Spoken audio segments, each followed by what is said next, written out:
नमस्कार दोस्तों, स्वागत है आपका आपके अपने चैनल ज्ञान जंक्शन पर। तो दोस्तों, बिना देरी किए करते हैं वीडियो की शुरुआत और उम्मीद करते हैं कि आप सब अच्छे होंगे, स्वस्थ होंगे।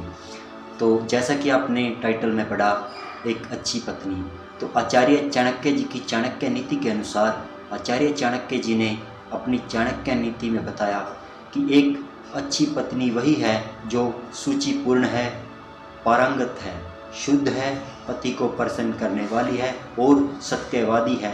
वो कभी झूठ नहीं बोलती, अपने पुत्र की परवरिश अच्छे से करती है, अपने पति की कम आय में भी ठीक ढंग से गुजारा करती है, वह प्रसन्न रहती है, पति को कभी भी कम न कमाने का ताना नहीं देती। अगर यह गुण एक नारी में है तो वह संसार की एक अच्छी पत्नी है। आचार्य चाणक्य जी आगे लिखते हैं, जिस व्यक्ति के पुत्र नहीं है उसका घर उजाड़ है, जिससे कोई संबंधी नहीं है उसकी सभी दिशाएं उजाड़ हैं। मूर्ख व्यक्ति का हृदय उजाड़ है, निर्धन व्यक्ति का सब कुछ ही उजाड़ है। तो ऐसा आचार्य चाणक्य जी ने अपनी चाणक्य नीति में लिखा है। और आगे लिखते हैं, जिस आध्यात्मिक सीख का आचरण नहीं किया जाता वह जहर है, जिसका पेट खराब है उसके लिए भोजन जहर है। निर्धन व्यक्ति के लिए लोगों का किसी सामाजिक या व्यक्तित्व कार्यक्रम में एकत्रित होना जहर है। जैसे जब कोई मीटिंग होती है तो उसमें वीआईपी लोगों को ही ज़्यादा तवज्जो दी जाती है और निर्धन की बात अनसुनी हर जगह की जाती है। आगे आचार्य जी लिखते हैं, जिस व्यक्ति के पास धर्म और दया नहीं है उससे दूर करो, जिस गुरु के पास आध्यात्मिक ज्ञान नहीं है उससे दूर रहो, जिस पत्नी के चेहरे पर हरदम घृणा है उससे दूर रहो, जिन रिश्तेदारों के पास प्रेम नहीं उनसे दूर रहो। देखिए दोस्तों, कितनी गहरी बातें आचार्य चाणक्य जी ने अपनी चाणक्य नीति में लिखी हैं। यदि इंसान इन पर थोड़ा सा भी अमल कर ले तो यकीनन ही इंसान का जीवन सफल हो जाएगा। आचार्य चाणक्य जी की कुछ और बातें, इन बातों को बार बार गौर करें।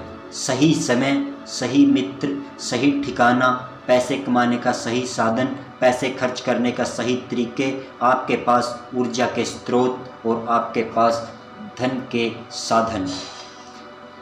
द्विज अग्नि में भगवान देखते हैं, भक्तों के हृदय में परमात्मा का वास होता है। जो अल्पमति के लोग हैं वो मूर्ति में भगवान देखते हैं, लेकिन जो व्यापक दृष्टि वाले लोग हैं वह यह जानते हैं कि भगवान सर्वव्यापी है, अर्थात कण कण में भगवान है। तो आचार्य चाणक्य जी ने निर्धन की सहायता करना और लाचार पशु को चारा डालना और सहायता करना, इस चीज़ को मूर्ति पूजा है ज़्यादा प्रभु भक्ति बताया है। ब्राह्मणों को अग्नि की पूजा करनी चाहिए, दूसरे लोगों को ब्राह्मणों की पूजा करनी चाहिए, पत्नी को पति की पूजा करनी चाहिए तथा दोपहर के भोजन के लिए जो अतिथि आए उसकी पूजा सभी को करनी चाहिए। तो देखिए दोस्तों, एक छोटी सी लाइन में ही आचार्य जी ने कितनी बड़ी शिक्षा इंसान को दी है। सोने की परख उसे घिस कर, काट कर, गर्म कर और पीट कर की जाती है, उसी तरह व्यक्ति का परीक्षण वह कितना त्याग कर सकता है, कैसा आचरण है, उसमें कौन से गुण हैं, उसका व्यवहार कैसा है, इस पर निर्भर होता है। यदि आप पर मुसीबत आती है तो उससे सावधान रहें, लेकिन यदि मुसीबत आ जाती है तो किसी भी तरह उससे छुटकारा पाने की कोशिश करें, न ही मुसीबत आने का रोना रोते रहें। यह आचार्य चाणक्य जी ने अपनी चाणक्य नीति में लिखा है। अनेक व्यक्ति जो एक ही गर्भ से पैदा हुए हैं या एक ही नक्षत्र में पैदा हुए हैं वे सब एक से नहीं रहते।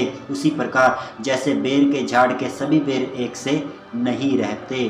तो दोस्तों, इंसान ये न समझे कि मैं छोटे घर में पैदा हुआ हूँ या मेरा भाई इतना कमा रहा, तो मैं भी। हर इंसान की अलग सोच और अलग आत्मविश्वास होना चाहिए कि भगवान ने गरीब पैदा किया है, ये उसका फैसला था, लेकिन गरीब नहीं रहना है ये मेरा फैसला है। तो मेहनत करके इंसान को आगे ही बढ़ते रहना चाहिए। मूढ़ लोग विद्वानों से ईर्ष्या करते हैं, गलत मार्ग पर चलने वाले और पवित्र स्त्री से ईर्ष्या करते हैं। बदसूरत स्त्री खूबसूरत स्त्रियों से ईर्ष्या करती है। वह व्यक्ति जिसके हाथ स्वच्छ हैं कार्यालय में काम नहीं करता।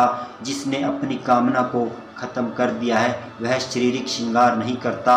वो आधा पड़ा हुआ व्यक्ति है, वो मीठे बोल नहीं सकता। जो सीधी बात करता है वह धोखा दे नहीं सकता। तो देखिए आचार्य चाणक्य जी ने एक स्पष्टवादी इंसान की कैसे व्याख्या की है कि जो इंसान मुंह पर सीधी बात कहता है वह कभी धोखा दे नहीं सकता। तो देखिए दोस्तों, ये बात आप समाज में आजमा लेना। जो इंसान खरी खोटी मुंह पर ही सुना देता है उसके मन में कपट होने के चांसेस 100% कम हो जाते हैं। और आचार्य जी ने आगे बताया, खाली बैठने से अभ्यास का नाश होता है, दूसरों को देखभाल करने के लिए देने से पैसे का नष्ट होता है। गलत ढंग से बुआई करने वाला किसान अपने बीजों का नाश करता है। यदि सेनापति नहीं है तो सेना का नाश होता है। और आगे आचार्य जी बताते हैं, अर्जित विद्या अभ्यास से सुरक्षित रहती है, घर की इज्जत अच्छे व्यवहार से सुरक्षित रहती है, अच्छे गुणों से इज्जतदार आदमी को मान मिलता है, किसी भी व्यक्ति का गुस्सा उसकी आंखों में दिखता है, धर्म की रक्षा पैसे से होती है। तो देखिए दोस्तों, जब इंसान के घर में गरीबी है और रोटी के लाले पड़े तो वो कैसे अपने धर्म के प्रति लड़ेगा। जिस इंसान के घर की स्थिति सक्षम है, मजबूत है, वह ही अपने धर्म के लिए अपने कार्य में से समय निकाल पाएगा और आवश्यकता पड़ी तो धन की भी सहायता करेगा। ज्ञान की रक्षा जमकर आजमाने से होती है, राजा की रक्षा उसकी बातें मानने से होती है, घर की रक्षा एक दक्ष गृहिणी से होती है। जो वैदिक ज्ञान की निंदा करते हैं, समस्त जीवन शैली का मजाक उड़ाते हैं, शांतिपूर्ण स्वभाव के लोगों का मजाक उड़ाते हैं, वह बिना किसी आवश्यकता के दुखों को प्राप्त होते हैं। दान गरीबी को खत्म करता है, अच्छा आचरण दुखों को मिटाता है, विवेक अज्ञान को नष्ट करता है, जानकारी भय को समाप्त करती है। तो देखिए दोस्तों, चाणक्य जी ने बताया है कि आपके मन में भय तब तक बना रहेगा जब तक आपको अपने कार्य की परिपूर्ण जानकारी नहीं है। जब आपके पास जानकारी और तथ्य होंगे तो आप निसंकोच ही उस कार्य को कर पाएंगे। एज एग्जाम्पल, मैं चाणक्य जी की लिखी नीति पढ़ रहा हूँ और बेधड़के से बोल रहा हूँ, क्योंकि इसमें कुछ भी मैंने अपनी तरफ से नहीं बोला, वही बोला है जो आचार्य चाणक्य जी ने अपनी नीति में लिखा है। तो दोस्तों, जो इंसान आचार्य जी की बातों पर बैठकर विचार विमर्श करके अपने जीवन में आगे बढ़ता है तो सफलता उसके यकीनन कदम चूमती है। तो वीडियो ज़्यादा लंबी ना हो, आज की वीडियो को करते हैं यहीं समाप्त और बहुत जल्दी आपके साथ एक नई वीडियो के साथ मुलाकात होगी। और चैनल पर पहली बार आए हैं तो हमारे चैनल ज्ञान जंक्शन को सब्सक्राइब कीजिए और वीडियो अच्छी लगे तो अपने दोस्तों के साथ शेयर कीजिए, क्योंकि दोस्तों यह एक ऐसा चैनल है जिस पर पूरा परिवार इकट्ठे बैठकर वीडियो देख सकता है, वीडियो सुन सकता है। यहाँ पर कोई भी गलत तरह की वीडियो हम अपलोड नहीं करते हैं। तो इसी के साथ आपसे लेते हैं विदा। जय हिंद, जय भारत, जय जवान, जय किसान।